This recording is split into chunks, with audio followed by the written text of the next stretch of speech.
नमस्कार दोस्तों, स्वागत है आपका एक बार फिर से आपके अपने YouTube चैनल कंपटीशन प्रिपरेशन पे। आई होप आप सारे बहुत अच्छे होंगे और अच्छे से पढ़ाई भी कर रहे होंगे। ये वीडियो उन सभी के लिए बहुत ज़्यादा ज़रूरी होने वाली है जो लोग एसएससी सीजीएल की तैयारी कर रहे हैं या सीएचएसएल की तैयारी कर रहे हैं। यानी आने वाले टाइम में जो सीजीएल 2024 अटेम्प्ट करेंगे, सीएचएसएल 2024 अटेम्प्ट करेंगे, उन सभी के लिए। देखो, जो एसएससी ने अभी कैलेंडर जारी किया था उसमें 2024 की जो डेट है वो सितंबर अक्टूबर में शिफ्ट कर दी है। यानी आपका जो 2024 का एग्जाम होना है वो सितंबर 2024 में होगा, सितंबर अक्टूबर 2024 में। यानी ऑलमोस्ट आपको एक साल के लिए छोड़ दिया है। अब इसमें बहुत सारे बच्चे जिन पे कम टाइम है या जो अभी नए नए भी आए हैं वो कंफ्यूज हो रहे हैं कि क्या हम एक साल वेट करें एसएससी के पर्टिकुलर एग्जाम का, या वो लोग जो काफ़ी टाइम से तैयारी कर रहे हैं वो सोच रहे हैं भाई एक साल पूरा वेट करना पड़ेगा, एक साल में क्या हमें दूसरे एग्जाम की तरफ स्विच कर जाना चाहिए। तमाम तरह के डाउट्स मन में आते हैं क्योंकि जब हमें एग्जाम डेट पता होती है तो हम ज़्यादा फोकस्ड होकर पढ़ाई कर पाते हैं, और जब एक साल का रहता है तो हम कई बार डील दे देते हैं, डील इन द सेंस कि फुल फोकस वे में पढ़ाई नहीं हो पाती है।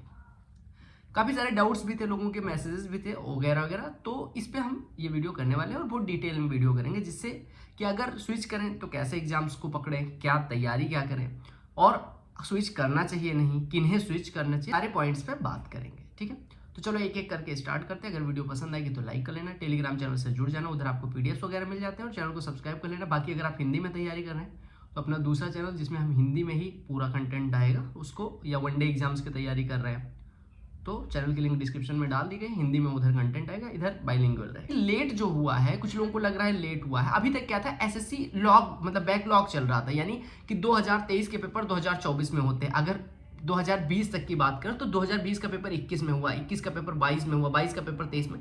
तो एसएससी ने जो रिसेंट आपने एक दो सालों में देखा होगा कि कई सारे सीजीएल एग्जाम हो गए, जैसे अगर हम बात करें 19, 20, 21, 22 और 23, इसमें ज़्यादा डिफरेंस नहीं है, 2-3 सालों के अंदर 4-5 बैच निकल गए। ये इस वजह से कि पीछे जो है एग्जाम बहुत डिले हो रहे थे, कई सारे टीयर का एग्जाम होता था, टीयर 1 होता था, टीयर 2 होता था, फिर टीयर 3 होता था, फिर टाइपिंग होती थी, फिर फाइनल रिजल्ट, हर टीयर का रिजल्ट आता था, फिर नए एग्जाम की डेट आती थी, तो उसमें बहुत टाइम लग जाता था। लेकिन अभी चूंकि 2 टीयर में आपका एग्जाम हो जाता है, फाइनल रिजल्ट आ जाता है, ऑन जो डॉक्यूमेंट वेरिफिकेशन है वो डिपार्टमेंट को सौंप दिया, तो इस वजह से भी आपकी जो प्रोसेस है वो काफ़ी फास्ट हुई है। इस वजह से भी आपका जो 23 तक का बैकलॉग एसएससी ने खत्म कर दिया जल्दी से, और 24 का एग्जाम 24 में हो जाएगा, 25 का एग्जाम 25 में, और ये मान के चलिएगा कि 24 के एग्जाम का फाइनल रिजल्ट भी एसएससी मोस्ट प्रोबेबली 24 में ही दे देगी। ठीक है, या 25 जनवरी तक, तो आप ये मान के चलो 25 जनवरी फरवरी तक आपकी ज्वाइनिंग हो जाएगी। अगर आपने अभी तैयारी स्टार्ट करी है तो आप इसको पॉजिटिव वे में लेके, यानी अगर आपने अभी 1-2 महीने, 3 महीने, 4 महीने, 5 महीने पहले, यानी आपका पहला अटेम्प्ट होने वाला है,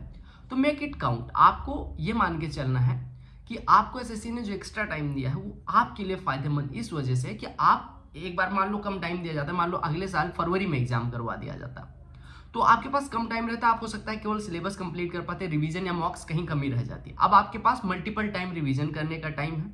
दूसरी चीज आपको ये भी मानना है कि जो बच्चे लगातार रिवीजन करेंगे उनसे अगर आपने कहीं डील करी, आपने मान लो किसी ने लगातार एसएससी के लिए एक साल सीरियस होकर पढ़ लिया और आप इधर उधर के चक्कर में फंस गए, तो आपका ना सिलेबस पूरा होगा, ना रिवीजन हो पाएगा, और आप कहीं के भी नहीं रह जाएंगे। ऐसे बहुत सारे लोग एग्जाम्पल हैं जो कई सारे एग्जाम्स के चक्कर में फंस के एक एग्जाम का सिलेबस तक नहीं कर पाए। तो फ्रेशर्स के लिए तो मैंने बता दिया कि अगर आपकी तैयारी अभी स्टार्ट हुई है तो आप एक एग्जाम पे ओरिएंटेड, यानी कि एसएससी, सीजीएल, सीएचएसएल, सीपीओ, इन्हीं पे फोकस्ड है, आप इधर उधर स्विच करने की कोई जरूरत नहीं है।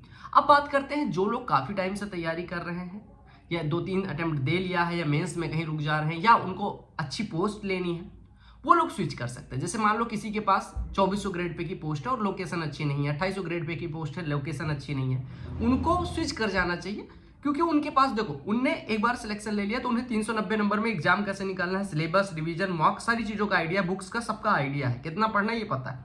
उनको बस एग्जाम से 2 महीने, 3 महीने, 4 महीने पहले सीरियस होना है और रिवीजन पे फोकस करना है और मॉक्स देते रहना है, तो उनको तो इतना ही काम करना है। तो वो अभी एग्जाम्स मतलब अपना एसएससी को छोड़ के स्विच कर सकते हैं। अब स्विच करने में बहुत सारे एग्जाम्स ऑप्शन, तो स्विच कैसे एग्जाम पे करना चाहिए, जैसे अगर हम बात करें तो सबसे पहली चीज होती है कि सेम सिलेबस के, ऑलमोस्ट सेम सिलेबस के जो एग्जाम्स है, सेम पैटर्न के जो एग्जाम्स है, उन पे स्विच करना चाहिए। लाइक अगर हम बात करें तो IBACIO होने वाला है, बैंकिंग के exam, maths, English, reasoning, GK जिनमें आता है उस पर स्विच करें, या फिर ऐसे एग्जाम्स पे स्विच करें जो आपका अप्रैल मई तक हो जाना चाहिए, अप्रैल मई तक उसका खेल खत्म हो जाना चाहिए, यानी आपकी ज्वाइनिंग अप्रैल मई तक हो जाए। इससे या अप्रैल मई तक आपका सब फाइनल हो जाए, इससे कि आपके पास जो अगला सीजीएल आ रहा है, सीएचएसएल आ रहा है, उसके लिए एनफ टाइम मिल जाए आपको कि 6 महीने 5 महीने का आपके पास टाइम है कि उस एग्जाम से आप ओवर हो गए और उस एग्जाम पे स्विच कर गए, मतलब फिर से अपने प्राइम गोल पे आ गए। तो पहली चीज तो यह है कि एग्जाम का सिलेबस सेम होना चाहिए, दूसरा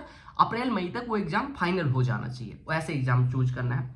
तो इसका मैंने एक ऑप्शन दिया IBPS, CIO, SSC के कुछ फेज के एग्जाम, बैंकिंग, बाकी ऐसे आप देख सकते हैं और एग्जाम।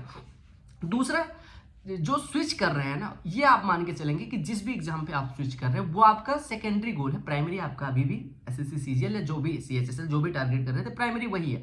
तो ऐसा नहीं उसी एग्जाम में उलझे और नहीं हुआ तो फिर उसी में लग गए, आपका अल्टीमेट गोल तो इधर है, ठीक है।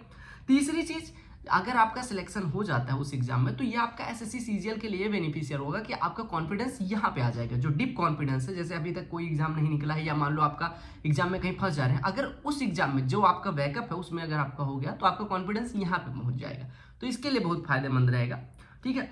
और एक चीज आपको और देखना है कि जब आपको जॉब कोई और एग्जाम निकल जाएगा ना तो एक बार फाइनेंशियल स्टेबिलिटी भी मिल जाएगी। बैंक का वही एग्जाम देना, उसमें बड़ा बॉन्ड ना हो, ठीक है। कई सारे बैंक्स के एग्जाम या कई सारे बहुत सारे मतलब एग्जाम्स आप चेक कर लेना, जो भी आप फॉर्म भर रहे हो उसमें बॉन्ड ना हो कि आपको छोड़ के आना है और फिर बॉन्ड भरना पड़ जाए। आपने 4 महीने नौकरी करी थी, 8 महीने की सैलरी का आपको बॉन्ड भरना पड़ जाए, तो ऐसे नौकरी ऑप्ट नहीं करना है मिडिल क्लास के लिए। बाकी अगर जिनको पैसे देने की शौक है तो वो बॉन्ड वाली नौकरी भी भर सकते हैं। जिनका SSC CGL ऑप्शन भी था उनके लिए एक जॉब मिलने के बाद वो अपना स्टेट सिविल सर्विस या जहां भी स्विच करना चाहते हैं वो स्विच कर सकते हैं, फिर उनको CGL में आने की मेरे हिसाब से जरूरत नहीं पड़े। ये सारी तो हो गई डूज। अब डोंट्स क्या है? ऐसा एग्जाम बिल्कुल ऑप्शन में ना रखना जिसका सिलेबस या पैटर्न एकदम अलग है, ठीक है। अब पता चला उसमें आता है संस्कृत, उसमें आता है साइकोलॉजी, उसमें आता है सोशियोलॉजी, तो वो ऐसे एग्जाम्स ऑप्शन नहीं हो सकते, SSC CGL का बैकअप नहीं हो सकता, क्योंकि आपने जो चीजें पढ़ी है ना ये उसमें यूज होगा।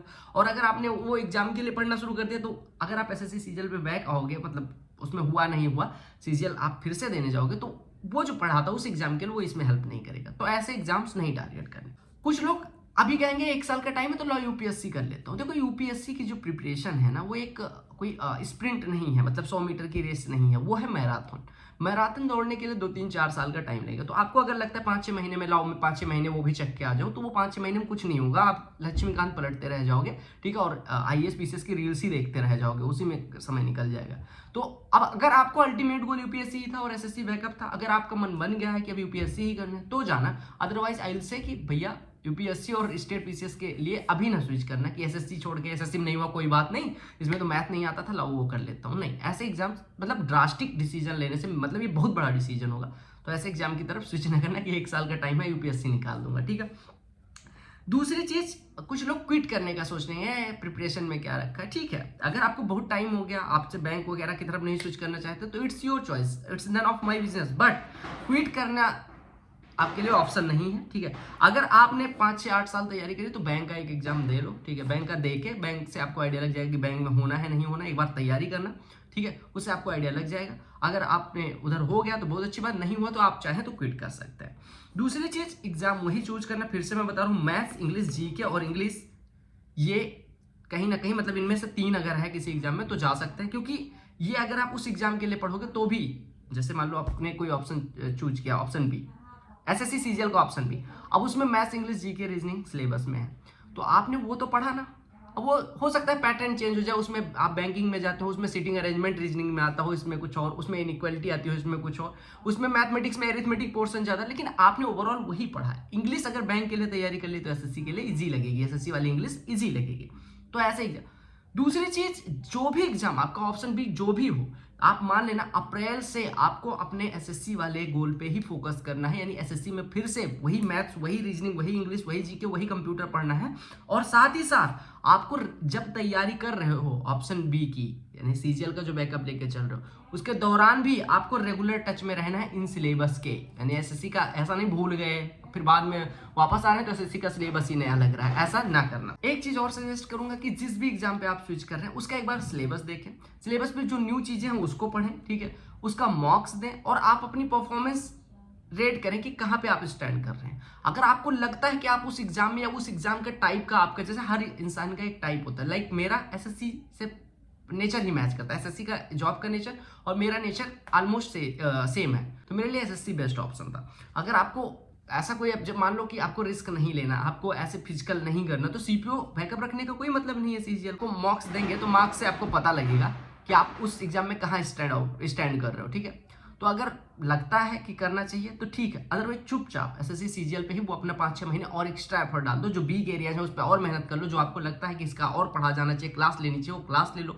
कंप्यूटर वीक है, कंप्यूटर पढ़ लो। करंट अफेयर नहीं समझ आता, जीके स्ट्रॉन्ग कर लो। लूसेंट से नहीं समझ आता, थोड़ा सा बेसिक एनसीईआरटीज पढ़ लो। तो इस पे फोकस करो, ठीक है। ये उनके लिए भी फायदेमंद रहेगा जो आगे आने वाले टाइम में सिविल सर्विसेज एग्जाम की तैयारी करने वाले हैं। तो ये थी मेरी ओवरऑल सजेशन। अगर आपको कहीं भी कोई भी डाउट है तो कमेंट सेक्शन में हमसे जरूर पूछें।